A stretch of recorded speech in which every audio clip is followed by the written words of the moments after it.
RIP to the king. Kia and Hyundai are updating their cars so that you can't steal them as easily. And AI is flying aircrafts, war aircrafts. And you want to buy one of those X3D chips? Psst, kid. Go to friends. Let's get into the hot news, everybody. I'm your Brett host. We're going to be going over the hottest tech news that I can find on the internet while you enjoy your breakfast.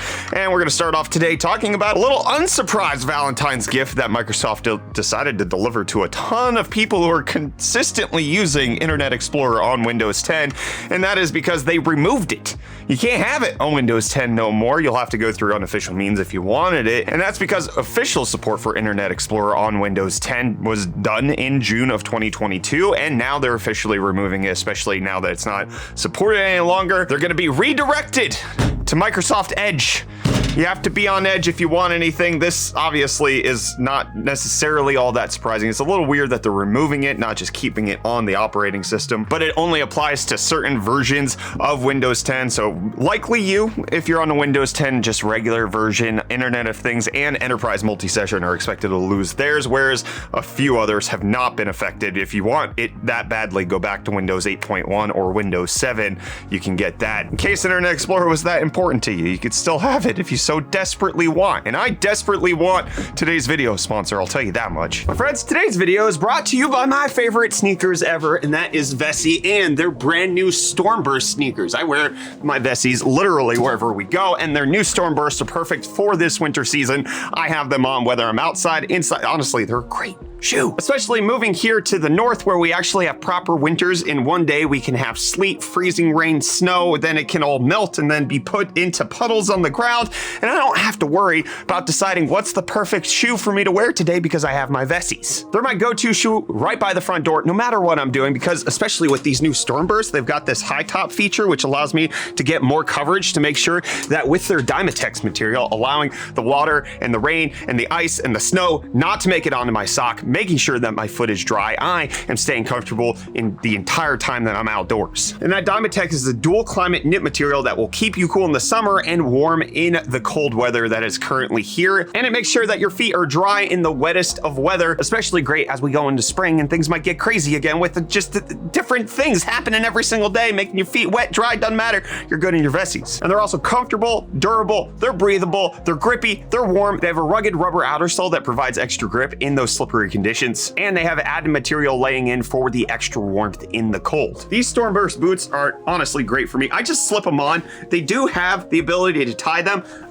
With every single pair of Vessis that I've ever owned, I just like the slip on. It's so easy to slip these on, get out the door, make sure that my feet are gonna stay dry, and you can have that happen for you too. So if you wanna check out the Stormburst for yourself, which I highly recommend, you can go to vessi.com/UFD Tech and enter code UFD Tech at checkout to get 15% off your entire order. You get your Vessi sneaker the size that you want, and you're gonna make sure that your feet stay warm and dry in this unpredictable weather that we've got going on here. Big thanks again to Vessi for sponsoring today's video. And just like that ad was delivered straight to your eyeballs on the iPhone, you have to opt in to get tracked across the entire interwebs, and Google's trying to make it so that's the same on Android, trying to get to parity when it comes to the privacy features that Apple's been implementing on that side, with them trying out the privacy sandbox in a closed beta right now that's supposed to make it so that it's harder to track you and your digital footprint across the internet. Using an Android mobile device is going to start with Android 13 devices, and it will have your own marketing ID, but in a way that makes it so that it's respecting your privacy, and it can partner with advertisers on the beta to find out how effective this new privacy sandbox is for both the user at protecting them as well as the new advertising metrics that they're going to be having. And this is part of Google's larger strategy to get rid of cookies completely by 2024. No more cookies on the internet, my friends. You're gonna have to go on a diet, and you might want to do that by running real fast, which is exactly what Geekbench is supposed to do to your PC. I like that segue. Geekbench 6 is now getting announced with a completely overhauled setup because they want to be more true to what real life applications are being used. Geekbench is just a very simple way to cross-platform benchmark things to find out what's their number, how did they compare. It's not great for every single application, but it does at least give you a starting place, and they've changed it so that it integrates things like blurring the background in a conferencing video, filtering and adjusting images for social media sites, taking in modern data sets of high-resolution photos cores and true-to-life scaling with multi-core enhancements to make it so that it's optimizing more effectively for that, with it seeming like this is a more robust benchmark to the point where it's going to run about twice as long as Geekbench 5 did, but hopefully it could give us a clearer picture of how devices are supposed to be performing, and we could have a more solid understanding, especially when Geekbench scores leak, that we'd be able to know, hey, okay, this is how it's supposed to perform IRL. And one day I'll see Reece again IRL. My wife is actually going to see him in Catlin and Tendai before I do because she's flying to South Africa in March. We just booked her tickets and I don't get to go. So I'm gonna be sad while he gives you the hottest tech deals. No. Thanks, Reece. You know what's a better deal than everything you just said? A free car. You want a free car? Well, there was a TikTok challenge that was going around a few months ago, kind of still around, where you can steal Hyundai and Kia vehicles between 2015 and 2019 model years because there was a security vulnerability that just meant that you could bypass the electronic immobilizer if you only had a USB cable, which is one of the easiest things to possibly do. So this was the Kia Boys Kia challenge, where you can steal in tons of vehicles. It was probably problematic for a ton of people, to the point where it's estimated that hundreds of vehicles were stolen, if not thousands. There was at least 14 crashes related to it and 8 fatalities. Some estimations are about 7,000 vehicles total were stolen since this Kia challenge came about, and the response from the companies was, hey, pay us to fix this issue that we so glaringly put as a security vulnerability in your car, to the tune of up to $500 for parts and labor for us to finally fix the issue that we probably shouldn't have delivered in the first place.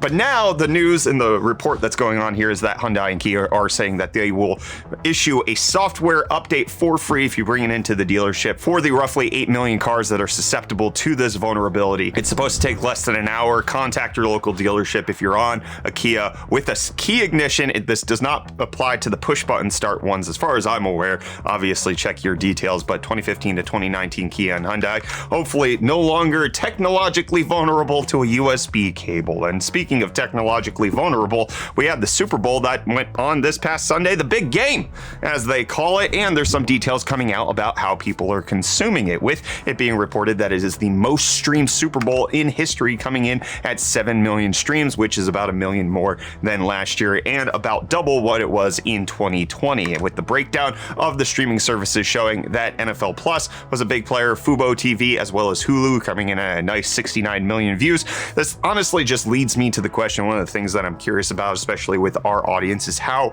are you consuming media? Number one, did you watch the Super Bowl? Especially if you're in the United States, it's more of a cultural moment. Did you go to a Super Bowl party? Was it on? And then if you did, were you watching it on a traditional television channel, or were you having it streamed via the likes of YouTube TV, Hulu, etc.? And on top of that, how do you watch television? Is it just through streaming services like Netflix, Disney Plus, Apple TV, or is it actually through some sort of live TV format, or do you only have that for sports? I want to hear all of those details. Answer every single question as honestly as you can, because it will be graded down below in the comments. Speaking of grading, Lockheed Martin is grading an AI on how it can fly a fighter jet, and it turns out pretty dang good. They had an AI fly a USAF aircraft for 17 hours. This was in training. This was not actually in the air, but it was in their variable in-flight simulation test aircraft that has software that can simulate real-world conditions, and it's how they train pilots. And they said that the flight took place in a testing period in December. It's the first time that AI has been implemented in this way, with them saying that this approach, combined with the focused testing on new vehicle systems as they are produced, will rapidly mature autonomy for uncrewed platforms and allow us to deliver tactically relevant capability to our warfighter. So it looks like AI is going to be coming to a battlefield near you, but it does open up the broader question of, would you trust an airline that got rid of pilots completely and was just flying based on AI? Obviously, I don't think a lot of people would say yes right now. I'm curious to hear what your perspective is, but do you see yourself becoming comfortable with that, where things further get automated and the people who are flying, who are driving you around, are getting replaced by these AI developments? I want to hear from you down below in those comments, and I want an X3D chip. desperately due from AMD. Those are supposed to be launching not yesterday, because that was the initial leak that AMD put out that was supposed to be on Valentine's Day. Didn't happen, but they are coming out on February 28th. And if you live in France, if you live in Europe, you can get it right now as a pre-order for 800 euro. I'm very jealous that you can pre-order it right now. It does appear to be at a little bit of a price premium because the announced American price was $700. It should be around 700 to 750 euro after VAT. So it does look like there's an earlier adopter price tax on that. We are currently working on a way for us to get the X3D chips at launch from Micro Center while also doing a live stream at Micro Center. I'm excited for it. Let me know if that excites you. Have you ever been to a Micro Center? Would you watch a stream of people going to buy stuff at a Micro Center? The last time we did it, it was tons of fun. A lot of people showed up. I want to hear from you. Again, down below in those comments, utilize them. This is a conversation. I read them. I do read the comments. I try to respond sometimes. I mostly respond in the videos and how I approach them, because you critique me, get me to develop and be a better person. And that's what hopefully I can stop doing eventually, because I will be perfect one day when I'm dead.